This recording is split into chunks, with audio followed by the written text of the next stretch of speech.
भाई साहब डे 2 हो चुका है। पाकिस्तान वैसे तो कंट्रोल में आया हुआ है। बहुत से लोग खुशियां भी मना रहे हैं कि हम लोग जीत रहे हैं 216 के ऊपर 6 आउट हो चुके हैं साउथ अफ्रीका के। लेकिन आपस की बात है, मैं अभी भी डरा हुआ हूँ। कुछ भी नहीं कहा जा सकता, क्या होगा क्या नहीं होगा। देखो, ये जिस किस्म की पिच है, इस पे किसी न किसी का कोलैप्स तो होना लाजमी है। पिछली इनिंग्स के अंदर हमारी दो पार्टनरशिप्स लगी हैं। एक पार्टनरशिप लगी है 160 रन्स की, दूसरी भी पार्टनरशिप लगी है 160 रन्स की। यानी कि 320 रन्स की तो हमने दो पार्टनरशिप्स खाई हैं। उसके अलावा पूरी टीम ने मिल के कुछ 40-50 रन्स बनाए हैं। तो ऐसे बुरे कोलैप्स पिछली इनिंग्स के अंदर भी हम कर चुके हैं। आगे भी आ सकता है, किसी ना किसी का आएगा। हमारा मतलब हो सकता है कि साउथ अफ्रीका का हो जाए, बट हमारा अगर हो गया ना तो हम पूरे के पूरी टीम जो है 70 के ऊपर भी आउट हो सकती है। या शायद एक अगर हम पार्टनरशिप कर सके, जिस तरह भी हुई, हमने दो कर ली, एक की तो 160 के ऊपर ऑल टीम भी आउट हो सकती है। तो मुझे अभी तक जो है ना, मैं सेटिस्फाइड बिल्कुल भी नहीं हूँ। 210-20 के ऊपर ये लोग पहुंच गए। अगर कहीं गलती से ये लोग 81 रन्स और बना गए, जो कि बिल्कुल बना सकते हैं, ये भी टोनी साहब जो हैं इनके जोरजी, वो खड़े हुए हैं। तो अगर ये गलती से कोई 81 रन्स और बना गए, 300 के नेड़े मेड़े आ गए ना, तो बेटा हमारी हालत ख़राब है। मुझे तो लग जानी उल्टियाँ। कितनी वैसे दुख की बात है यार कि हमारा होम कंडीशंस हैं, हम फुल कंट्रोल में भी हैं, लेकिन फिर भी यार भरोसा नहीं है, कुछ भी हो सकता है। हमने वैसे भी एक सेशन में करना होता है, जो पिछले सेशन में बेसिकली पिछले इनिंग्स में जो हमने किए ना, दो कोलैप्स। आज सुबह भी बड़े मज़े से चल रहे थे।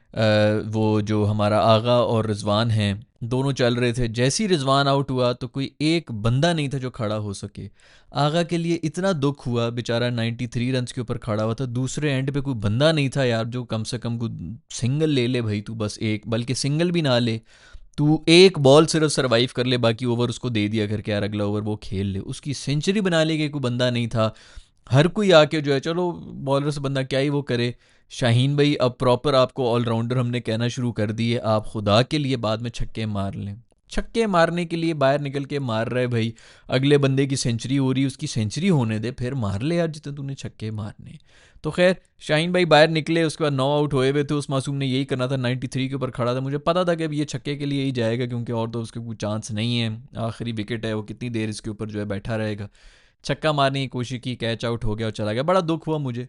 इतने आपने रन्स बनाए हैं, दो बंदे आपके 90s में आए हैं, दोनों सेंचुरी नहीं मार सके, बाकी दो तो चलो 60 में थे। बट ये दुख की बात है यार, ये आपकी जो टेल है वो इतनी भी सपोर्ट नहीं कर सकी है कि आप एक बंदे की सेंचुरी कर सकें। सो दो पार्टनरशिप्स ही चली हैं। अदरवाइज पूरी की पूरी बात है, 6 बंदे आपके कोई स्कोर बना के नहीं गए। ये बहुत अलार्मिंग है। यही 6 अगर शुरू के आउट हो गए आपके अगली इनिंग्स में, तो पीछे तो वैसे ही आपकी कोई बैटर नहीं है। आप देख लें, खुद ही हिसाब लगा लें कि आपसे 100 रन्स भी होने की नहीं। पिच अजीब सी है, टर्न भी काफ़ी हो रही है।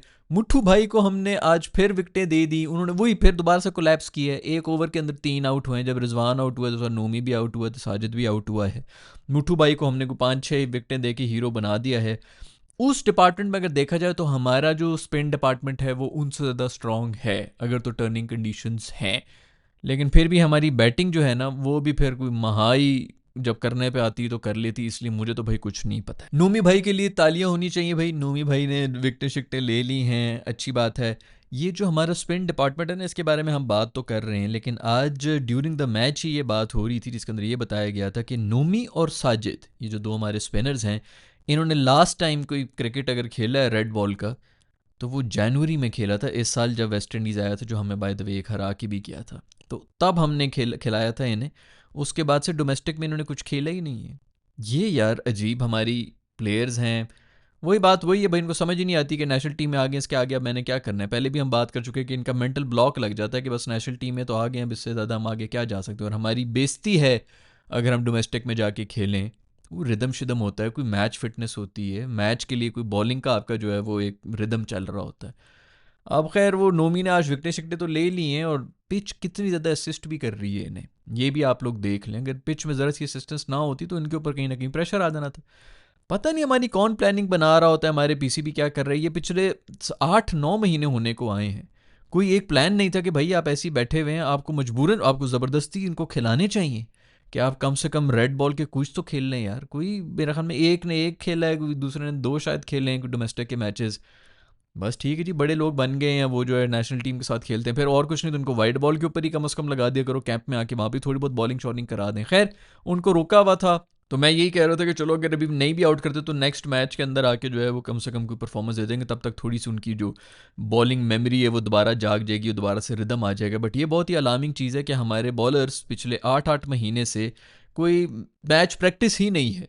खैर, नोमी भाई ने आज आउट कर लिया है, साजिद भी बड़ी अच्छी बॉलिंग करा रहा था, आउट नहीं हुए हैं, लेकिन पिच की बहुत असिस्टेंस है। बॉल कोई ऊपर बैठ रही, कोई नीचे बैठ रही हैं, मुझे कुछ सही वाइब्स नहीं आ रही भाई। अभी भी पाकिस्तान कम से कम भी 100 रन्स की इस वक्त लीड ले और फिर कम से कम भी कोई 150-200 रन्स बनाए, तो फिर जाके मैं शायद कोई थोड़ा सा सेटिस्फाई हो जाऊं, क्योंकि मुझे ना डर लग रहा है। पिच जिस किस्म की हरकतें कर रही है, कुछ भी हो सकता है, और अगर कुछ भी हो सकता है ना, तो उसके अंदर पाकिस्तान सबसे पहले जो है वो नंगा होता है। खैर, रमीज़ राजा भाई ने भी कल कोई कॉमेंट्री शॉमेंट्री की, जिसके ऊपर इंडियन मीडिया जो है बहुत ज़्यादा हाईलाइट कर रहा है कि रमीज़ राजा ने बेसिकली हुआ ये कि बाबर हो गया आउट और उसने दे ले लिया रिव्यू। मुझे भी यही लगा कि भाई इसने हमेशा जो है वो रिव्यूज़ आया करना ही होता है, ये आउट हुआ हुआ होगा, लेकिन वो बाकी आउट नहीं था। तो वो जब रिव्यू शिव्यू चल रहा था, तो ये इसने माइक शेक थोड़ा सा साइड पे रख के रमीज़ राजा साहब बोल रहे थे लाइव ट्रांसमिशन में ही कि ये आउट है, ये एवी ड्रामे करता है।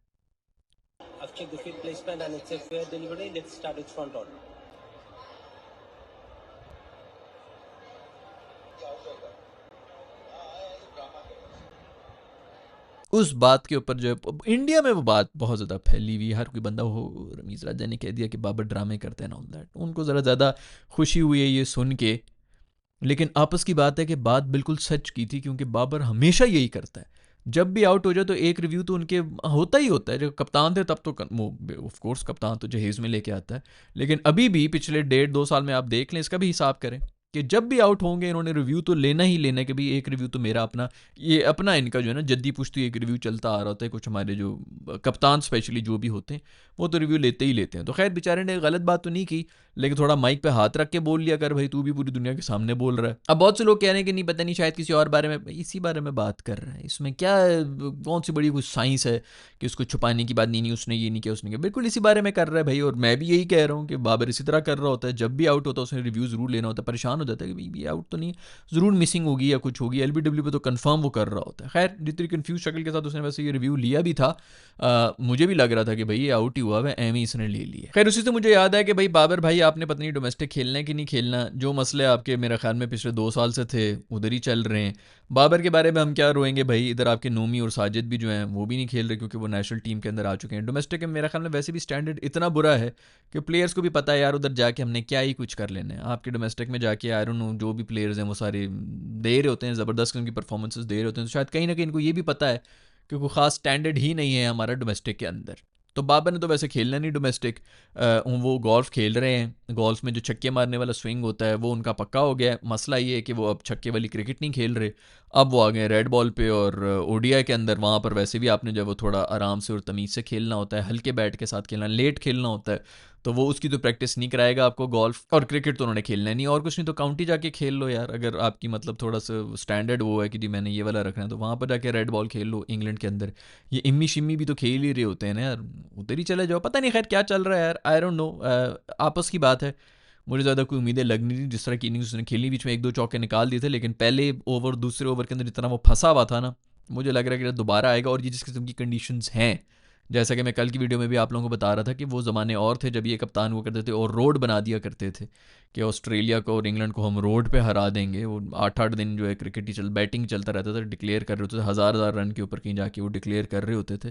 तो वो उन्होंने रोड शोड तो अब वो नहीं बना सकते क्योंकि कप्तान नहीं है। तो मुझे नहीं लगता कि इस सीरीज़ के अंदर कुछ ज़्यादा ये करने वाले हैं। और अगर कहीं गलती से इन्होंने इस सीरीज़ के अंदर कुछ ना किया, तो बाबर मेरे दोस्त आपके लिए बहुत ही बुरी खबर है, क्योंकि यहाँ से फिर वापस आना आपको दोबारा जो अभी आपकी जो वो गुडविल है, जो नाम है, उसके ऊपर तो आप चल ही रहे हैं कि लोग आपको टीम में भी रख रहे हैं, पीछे भी प्लेयर्स बैठे हुए हैं। अगर इस सीरीज़ में आपने कुछ ना किया जो कि होम सीरीज़ है, तो दोस्त फिर बहुत मुश्किल हो जाएगा, क्योंकि रेड बॉल से भी आप निकल जाएंगे। ODI क्रिकेट वैसे ही बहुत कम होता है, और अगर आप रेड बॉल पे भी नहीं खेल रहे, T20 आके तो नहीं खेल रहे, डोमेस्टिक भी आपने नहीं खेलना, तो ODI क्रिकेट साल में 1 सीरीज़ होंगी, 2 सीरीज़ होंगी, वैसी मैच प्रैक्टिस और वो चीज़ें नहीं होती।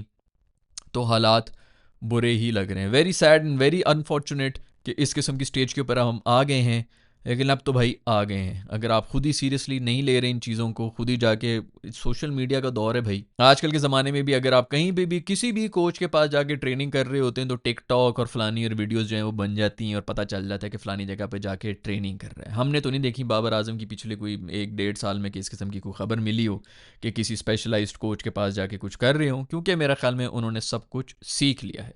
दूसरी तरफ इंडिया का और जो वेस्ट इंडीज़ का भी मैच हो रहा था उसके अंदर वेस्ट इंडीज़ ने थोड़ा सा जोर लगा लिया फॉलो ऑन से बचाने के लिए। शायद होप वगैरह ने सेंचुरी वेंचुरी मार ली थी, बड़े खुश थे कि जी वो हो रहे हैं। 2-3 आउट ही थे, उनका फॉलो ऑन ख़त्म हो गया था। लेकिन मैं यही कह रहा था कि भाई ये बेचारे फॉलो ऑन करके शायद होप जैसे आउट हो गया तो ख़त्म हो जाएंगे। वही हुआ, कोई ख़ास लीड वीड में हमें कोई 100-120 रन की उन्होंने लीड शीड ली है। और बड़े मज़े से भी इंडिया जो है वो चेस कर रहा है और मोस्ट ऑफली चेस करके साइड पे कर भी देगा। खैर, पाकिस्तान और साउथ अफ्रीका का मैच जो है फ़िलहाल तो इंटरेस्टिंग जा रहा है। पाकिस्तान को इनको जल्द अज जल्द आउट करना पड़ेगा, क्योंकि अगर आपने आउट ना किया तो हालात पतले हो जाएंगे। इस पिच का कोई भरोसा नहीं है, और उससे भी ज़्यादा मुझे अपनी बैटिंग का अपनी टीम पर बिल्कुल भी कोई भरोसा नहीं है। सो मैं हूँ डरा हुआ। आपका इस सब के बारे में क्या ख्याल है नीचे कमेंट्स में लिख के बता दें। I will see you in the next video. Bye.